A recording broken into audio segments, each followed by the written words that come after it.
Hi everyone, and thank you for having us at LudoNarracon this year. I am Julie Bonnecarrère, co-founder of Northern Lights Entertainment, and I will be your host for this panel. So today you may join me, but also 10K and Joy for an insightful conversation about how alternate realities serve as a compelling lens, enabling players to examine and question their own perspective on our world. Our panel will bring together three unique visions from studio founders, including mine, each offering a distinctive viewpoint through the lens of our upcoming games. So, Joy 10, can you tell us a little bit more about yourself and your upcoming games before we actually dig deeper? Yep, I'm gonna start. So hello everyone, I'm Tenim Kamara, founder and creative director at Blindfront Studio, and we're working on Blind Frontiers. So Blind Frontier is a road trip adventure with survival elements, uh, where you literally control two characters. So Numa, a young woman with albinism, and her truck.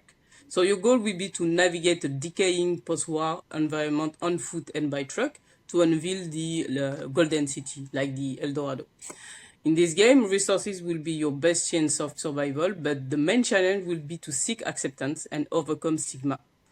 Because to access resources, you will have to talk to NPCs and you will have to look for their acceptance. So the game is actually an allegory of real life society, answering the question: what sacrifices are you willing to make to belong in a world filled with moral dilemmas? Yeah. Very clear, thank you. Do you want to go on, Joy? Yeah. Hi, I'm Joy. I co-founded Purple Meadows Studio. I'm also CEO and creative director. And we are working on our first game, Bluebirdsong, which is an interactive fiction set in a fantasy universe with a psychological thrill tone. The game is presented as a visual novel in 2D with animations, and you will have things to do: find money, solve puzzles, discover secrets. It's a story of a famous old dark tale. I will explain a little bit later. And the goal of the game is to help the character escape from her situation, find allies, and above all, get out of it with all the help she can find. Thanks. And To you, close this Julie? round of intros, let me tell you a little bit more about the studio I have co founded. So, Northern Lights Entertainment structures games around societal megatrends. We focus on civic matters and we turn them into mass market games. We are currently developing Nebulae, which is a sci fi strategy MMO where the players collectively run an endangered galaxy. So in Nebulae, you start as a junior planet governor, and in this first planet you're entrusted with, you have to decide how you intend to rule. Will you focus on productivity or the quality of life of your citizens or the environmental health of your planet? You cannot have the three at the max at the same time, so you have to choose. And then what will you do? How will you react to the global threat of the nebula? This inevitable cloud of gas and dust that spreads across our galaxy, and that whenever it reaches a planet takes all the life and energy out of it. Will you keep retreating anytime it approaches your planet? And even if it means actually like war with your neighbor in the end, that's your decision.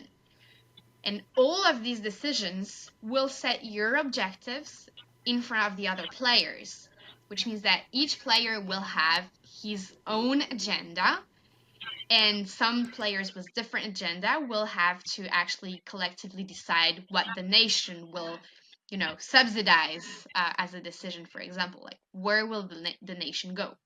In other words, Nebula is about embarking on a journey to explore politics through crisis simulation. So, speaking about creating alternate realities, like creating a game, whether we are a solo dev or a team of devs and others, it's always a big part of reflecting on our universe. My studio has been created to tackle real societal issues and turn them into games. And we start with sustainability and political inclusion, but we could have started with other themes. We could have started with fauna preservation, for example. But with my co founder and friend Pavel, who is sadly not here today with us, we picked our starter theme because it was our major concern as political scientists. We're former students of elite political school here in France. But what about you, Joy and Ten? What's yours? What makes you want to actually create your games with such specific themes? Ten, do you want to start? Yes. I can say that I grew up as an observer, and I've also experiencing stigmatization at a very early age. I believe many of us encounter a moment where we long for acceptance, whether it was at school or any group setting. Even seemingly minor instances of stigma can have profound impact on one's self-esteem. So I began questioning how institution and our society could allow, in some way, individuals to feel abnormal or excluded. And I may say I found peace with art, music, and video games. It have been instrumental in helping me explore and reflect on these questions. But one work in particular resonated deeply with me. It was the play Rwanda 94. Uh, you can find the play on the internet on YouTube, which blended fiction and reality to educate or inform about the genocide in Rwanda occurring in 1994. So this play left me a lasting impression, and at the end of the performance, I think we were left without any clear idea. No one could ever said could have a better idea of yes, what was really the genocide in 1994 in Rwanda, but we still have a question: could we actually do on our part to prevent such tragedy from happening again? uh, since then, I've held onto the belief that if a 4-hour theatrical experience can bring together an audience over multiple sessions, then surely we can achieve something similar with video games. At the very least, we can work towards solution exploring, art, exploring so this question through art. So this was the theme of the quest of identity was very something that was part of my own questioning for a long time. And maybe Joy, you have something, you have a quite a hard theme to explore for your game, so maybe you can say something like. Yeah, for me, it's around 2019 when I read a book, maybe you know it, Women Who Run with the Wolves by Clarissa Pinkola Estes. The author analyzes myths and legends in a feminist way. I rediscovered an old tale that I didn't like at all, called Bluebeard by Charles Perrault. This is a dark tale. But when I read it, I wanted to make it my own. It was very easy to imagine who the characters were, what they did, their universe, because it was a new perspective, a new vision, and it was very inspiring. This is a dark tale about violence against women and femicide. So, a very touchy theme. But I wanted to write something, maybe a book, maybe something else, and I don't know at this time. But I started working on this subject and I realized that I had to explore it in an alternative and interactive way, like in the video game.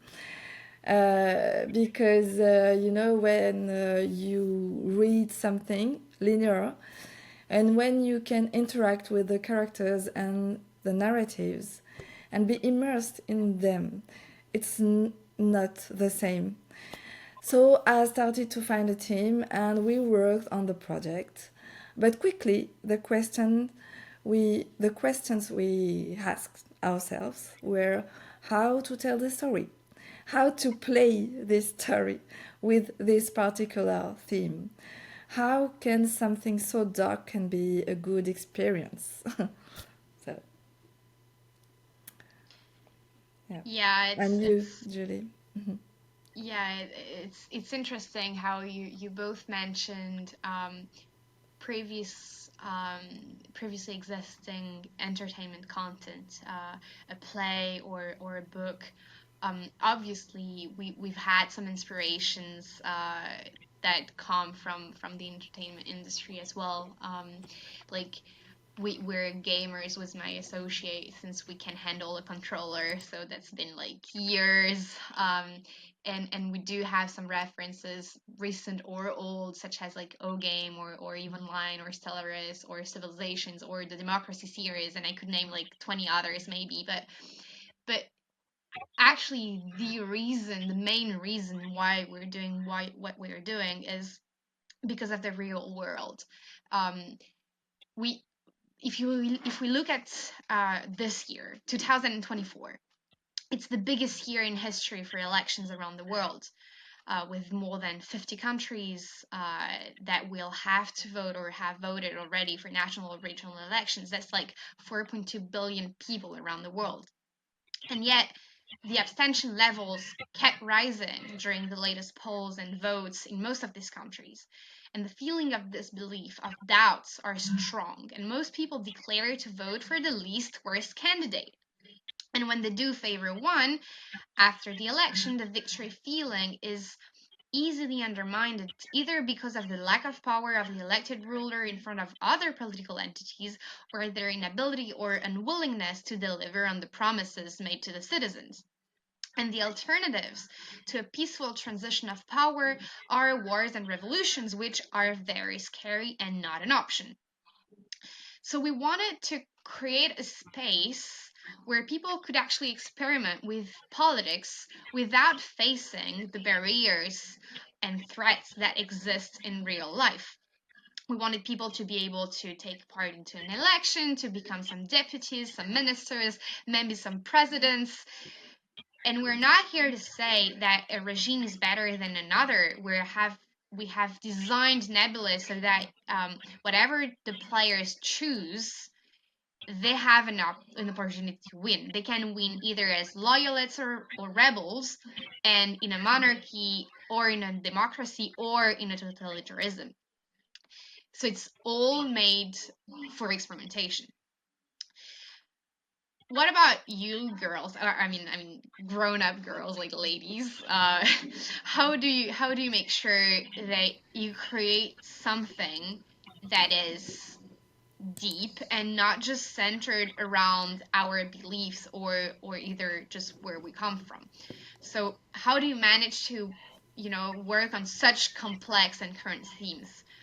Maybe Joy, you can start with the issue of violence. Yeah.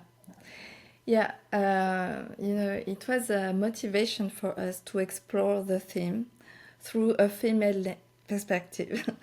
And to do that, we need to understand how patriarchy constructs love stories, because we are shaped by all the films and stories we see everywhere. At the start, the difficulty was to build a solid base to begin the story, to understand how and why Birdie, the main character, makes the decision to go with a man, with this particular man, because there are some rumors about him, but she thinks that she will be able to emancipate herself and live a real love stories. Like Prince Charming, blah blah. This is a criticism of this particular belief that I think every girl in the planet know. So we work on the characters' motivations and why they also make bad choices, we started to create a family around the main character.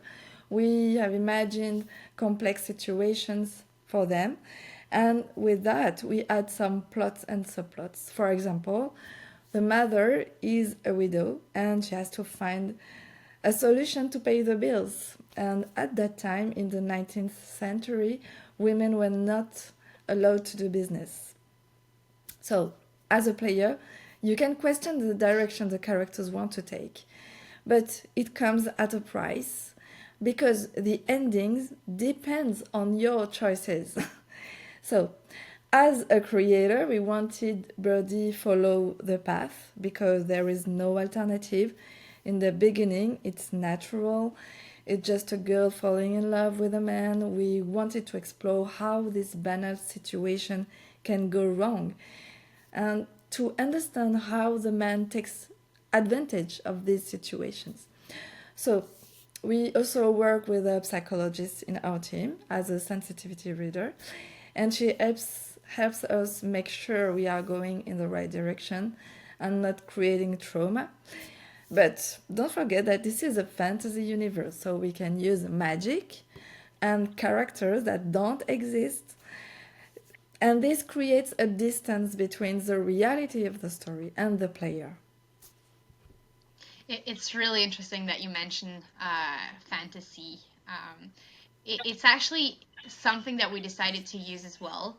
Um, our art direction is basically sci-fi fantasy. So you have like some standard, like um, very high and advanced technology elements in our game, but they're so advanced that they're basically magic to us, and in the way we deal with the colors, with the shapes, we're a little bit more cartoonish than what you can usually see in space operas, because we are mobile first, so we needed to like simplify the designs and make the colors brighter for them to like stand out on the smaller screens. And and all this contributes to creating this sci-fi fantasy universe, which is a little bit more casual friendly, because the topic is already so hard. It's already so serious, like collectively governing a galaxy. Even though you can go rogue or you can like have your own fantasy online, whatever, it's still something pretty hard to tackle, right? And so we wanted to make it easier to actually like engage the players, and it shows up in our registered players base, because for the current player base that we have, 20% of them are actually defining themselves as casual gamers or even not gamers at all, which for a strategy game is pretty incredible. And all of this also serves the matter of like putting some efforts into the politics so that we can have like various behaviors in game without having people censorizing themselves, but actually like exploring the entire political spectrum so that we can have the representation of any behavior, even though it's not the one that you would actually do in the real life.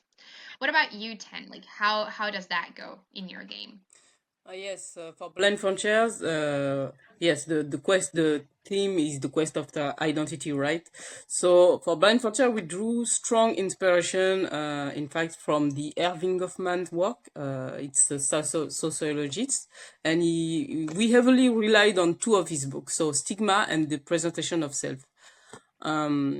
Yes, if we look at the game closely, if I have to talk about the game a little bit more, the game delves into how individuals navigate complex social interactions. So employing techniques of camouflage to adapt to societal expectation and avoid stigmatization. So Numa experiences reflect Goffman's idea that everyone plays a social role, consciously modifying their behavior to influence others' perception. So the main gameplay mechanic is about that. It's about the presentation of self and all techniques of camouflage to adapt social norm. And yes, we decided to rely on Erving Goffman work because we wanted the player to navigate through scenarios where survival often depends on choices related to identity presentation. So by confronting these challenges, players not only gain a perspective on the struggle faced by certain individuals in real life society, but may also find themselves reflecting on their own experiences of navigating social norm, or maybe hiding or conceal who they are really in society, and making them put their well-being in the center of the most important thing I believe in life. So yes, this is the main inspiration, the main how we work on Blind Frontier. But you have to know that Blind Frontier is also a transmedia project. So we have the video game, but we also have the comic book. And for the comic book, we wanted this time to raise awareness about the rare condition of albinism, of people with albinism. So quick definition, maybe I didn't say that before, but albinism is a rare condition that make Black people born with less melanin. I would say born white, but all person with albinism are not completely white. So yes, for example, my young sister, she worked with me at Blindfront Studio. She's a person with albinism and she's completely white. So we wanted to educate people about the wrong representation we can find in media. We wanted to kind of reverse wrong representation of people with albinism in media, because they doesn't serve them in real life society. That in some parts of the world they suffer from bad treatment, and we wanted to kind of you know working toward that. And yes, you have to know that we didn't put them ourselves in just creating the comic book and writing about educating people. We actually work with an association, a local association from Ghana, for person with albinism, to help as sensitivity reader, because even if I have my young sister and she is a person with albinism, her experience is not the norm, or it's not the experience of all. So we really wanted to have many as many viewpoint about how they live in society, and how the character is portrayed in the comic book. So yes, we try to avoid the personal aspect of our experiences to build the Blind Frontiers universe in that way. So That's a great work. And actually, like having such strong themes and doing that kind of homeworks, if I can call it that way, um, it will surely create a great universe and great systems in terms of representation and educating. But we're making games, right? So we're not only here to give some systems that resemble reality, but we're also here to bring some fun, or at least to entertain, right? So how do we take such themes and make games that are entertaining with serving the purpose of nurturing self-reflection? Do you want to go on, Ten, since your answer was pretty intense on that side? yes, we will cut that part. Yes, so yes, I'm quite agree a lot. We talk about Blind Frontiers as a game that we want, with strong theme, etc. But still, we want the game to be fun, or to be something that can be, an immersive experience uh, for the player. So for Blind Frontier, it's we try to merge storytelling and gameplay in this survival experience. Like, so basically you have two interdependent gameplay phases. You have the road phases and you have the city phases. So uh, we really wanted to put the player in in the not we didn't want them to be stressed like all the time, but we wanted to put them in real challenges. Like, you have to survive, you need resources. So what are you going to do when you meet someone, like you didn't meet someone in miles, and you meet someone at last, and this person has the resources you need, and yes, they don't want to open to you, they don't want to talk to you, they don't want to deal with you because you are different, you are not presenting the right way. So we wanted to really work on the survival element, and then bringing the choice, the aspect around the mechanic, the dialogue system mechanic, where you have to present yourself. You have a first impression mechanic, where you have to present yourself the right way. It's like a quick time event where you have to choose the right way to say hello, for example, or the right way to just behave. And if you, let's say, you didn't have the right word, or you didn't present yourself the right way, you still have the chance to find some outfit to kind of shape your identity, to kind of shape who what's what's the, what can be the problem in your identity. For example, they don't like my bread in this particular city. I can manage to use a scarf and hide some body part, etc. But the more I will try to fit someone else's expectation, the more my character will suffer from mental health. So yes, we still want the game to be fun to play, but we still engage we want the game to be engaging at the end of the day. So we try to put something like quite realistic, but at the same time quite thought provoking. And yes, apart from that, we also have some strong visual elements that we want the player to discover through the game. So we drew inspiration from the work of Simon Stalenhag. I will say not Irving Goffman this time, but Simon Stalenhag, and particularly her book, The Electric State, or Tales of the Loop. And yes, we employ a semi-realistic and painted graphical style. And yes, you will find landscape and environment that evoke realistic world altered by robot or technological anomalies. Yes, we wanted this contrast to kind of remind our world, and kind of making something like deep, making something like a great experience for the player. So Thank you.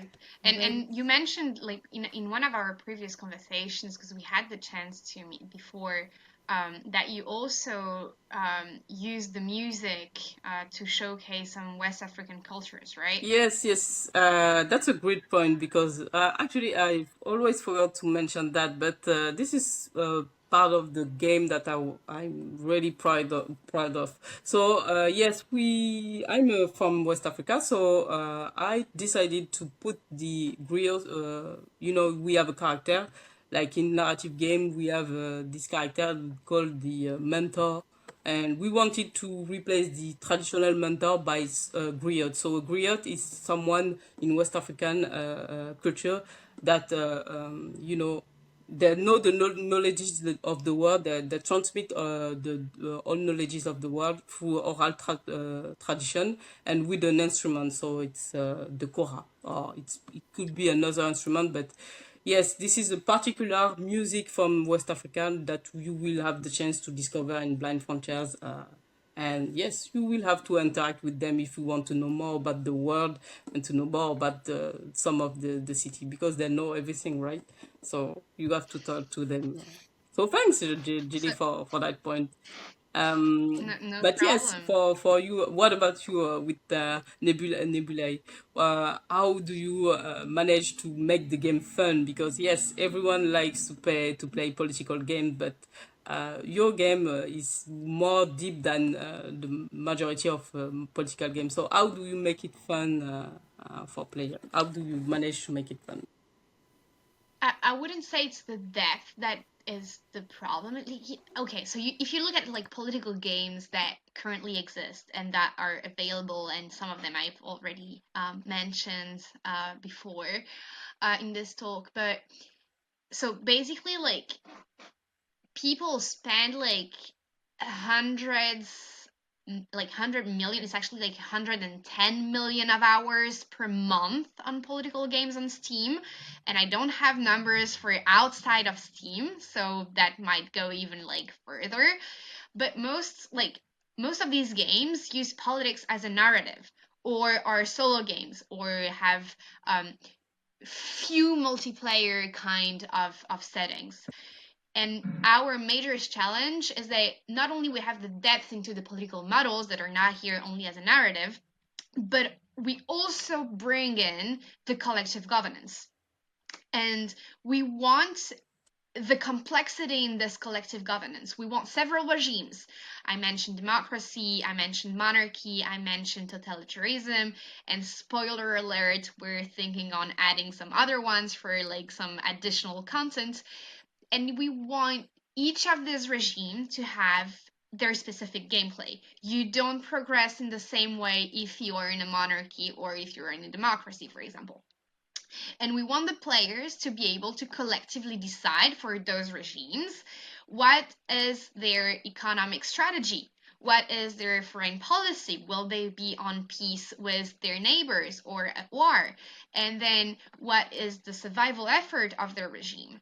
Will they try to find a solution to go face the nebula, or will they be nebula skeptics, and pretend that it doesn't happen because it's easier to actually keep the population quiet, if there is no threat at all, and if we don't have to move and organize the survival. So all of this, we want it in game, and we want the players to be able to change the way the regime works, to reform a democracy, to overthrow a dictator, to rise as emperors after a coup. Any political fantasy in a cooperative environment and in front of a common threat should be available. But we also want our game to be mobile first, as I mentioned previously. So why that? Because we want to support real-time politics. We want the players to be able to, look at their phone and check what was the latest election, what was the latest area that was colonized in the galaxy, and should they send like fleets to defend it, or should they go and sabotage some infrastructure from another nation, or should they get an alliance with their neighbor based on the latest news, for example. All this real time. And at the same time, more casual friendly than the real life politics, because we do not intend to build a complete simulation.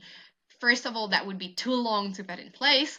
And second, we would have at least, I guess, little players, because that would be way too demanding. They would have to give up on their real life. So we have spent a year, like a full year, to design our first political system, the monarchy, looking at monarchies that do exist or have previously existed in our world. And our current version of the Sicilian realm, which is the name of this very first faction in game, is a simplified version of the 18th century Swedish monarchy of Gustav III, with some references to the administration of the Qing dynasty in China in the 17th century, and some references to the French monarchy, because we have a history with monarchy here as well.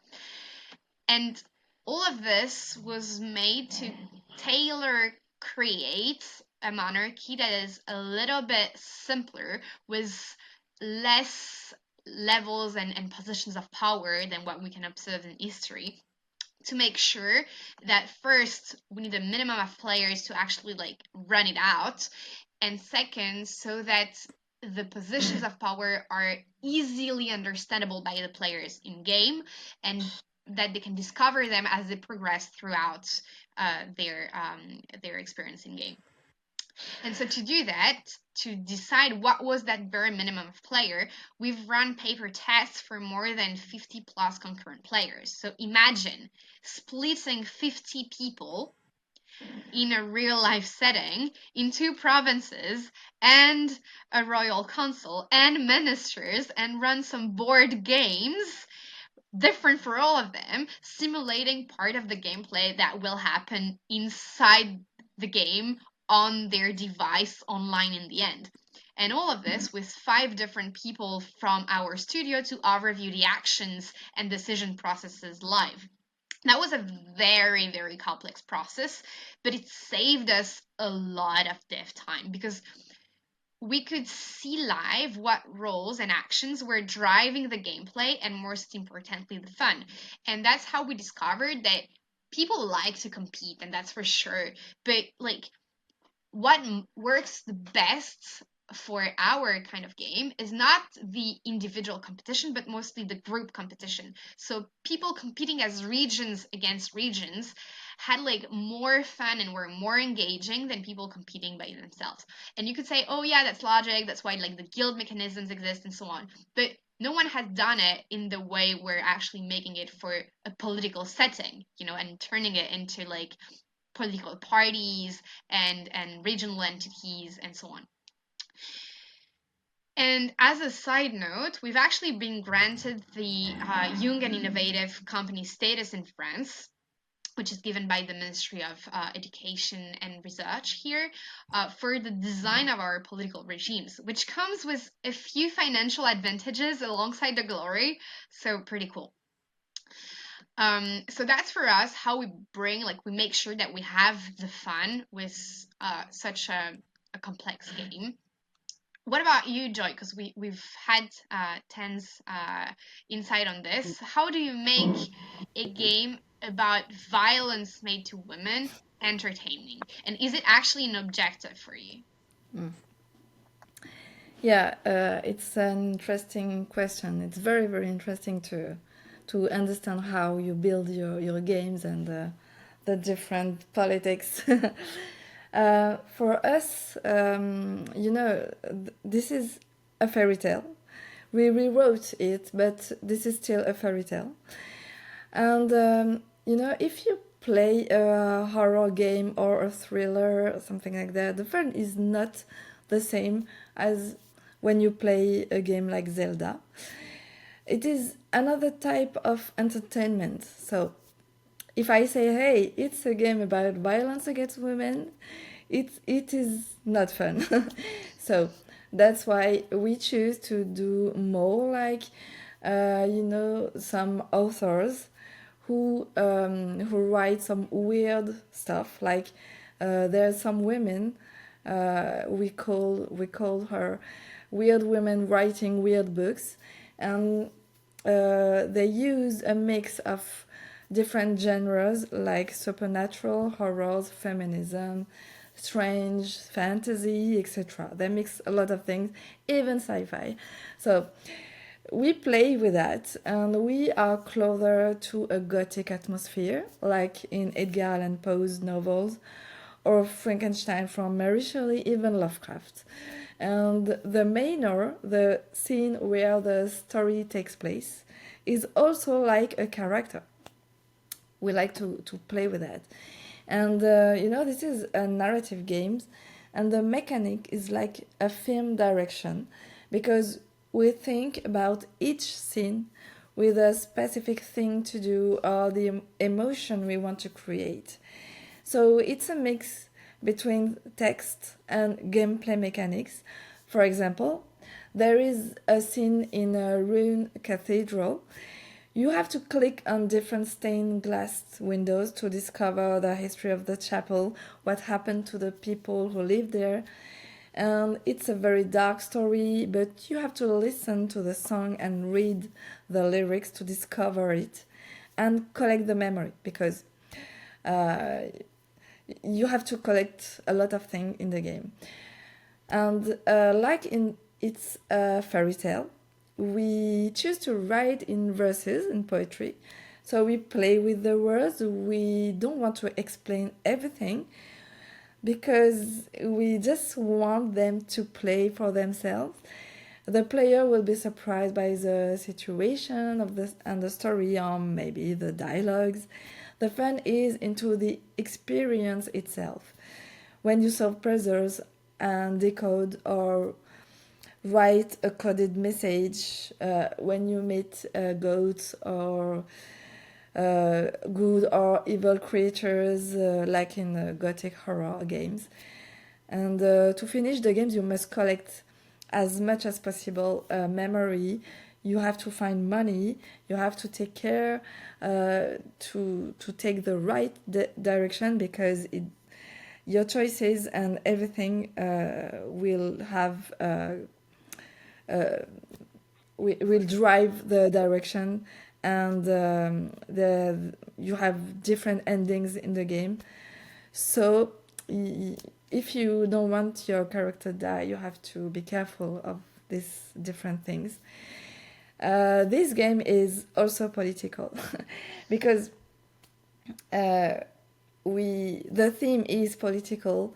We use some history, like in a real life. We inspired by the real life and the real stories, and there are not many games talking about this touchy theme. So we are convinced that this kind of game is important, like yours. And like also some movies like Barbie from by Greta Gerwig, or the latest Little Mermaid by Rob Marshall from Disney. The way you tell your story can be political, and at the same time give rise to a personal reflection. And that is our goal with this game. And it's very, very difficult to make the both of what we want to explain and make fun with this. It's a challenge. I guess it's a challenge that we all share. This really answers the why we do all this. Why do we want to make sure that we're true to real systems of violence? Because you're talking about intimate violence, but I mean politics or basically just public violence somehow.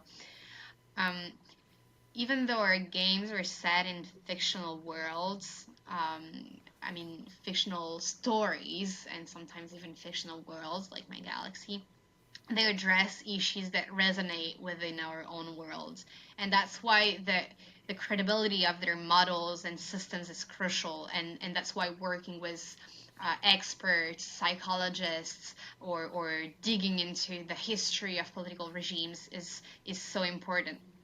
And I feel like the emotional side of it, like having experienced it also like yourself, or having someone in your family that has experienced what you're talking about is also something really important for that. Although you were right, Ten, when you mentioned that you have like to broaden, because like one experience of one person cannot become like something general anyway. But I still think it's very precious when you're making such a game. So to wrap it up, we deeply hope that our games are food for thought, and it doesn't matter like if you play, for example, in Nebula as a loyalist or a traitor, if you fight for survival or plot for annihilation, it doesn't matter. While many of us may choose to enact like very extreme behaviors in game, this is as cathartic as watching a horror movie or a Greek tragedy play, but in the most immersive medium of all, games. So our hope now is that publishers and investors in the gaming industry grasp not only the commercial potential of such games, but also the imperative to champion games that strive for political impact. So thank you, ladies, for this great conversation, and thank you all for attending this panel. And if you want to learn more about these upcoming games, be sure to check our social media. You can find us almost everywhere. You can Yeah. find us on LinkedIn, Yeah. TikTok, Instagram, Twitter, Facebook, maybe even Discord. I guess we all have like those networks. So yeah, have a look, find us there, wish list the games that are on Yeah. Wish Steam. So list our Blind games. Frontier and oh sorry, you tried to speak and I didn't let you. You can go on. Yeah. Thank you, Julie. Thank you, Tan. It was very, very interesting. Yes, And thank you, everybody. yes, thank you, Joy. Yeah, thank you. I'm glad we are here in this journey making games like making game with strong themes. So yes, thank you for this panel. Yeah. Spencer.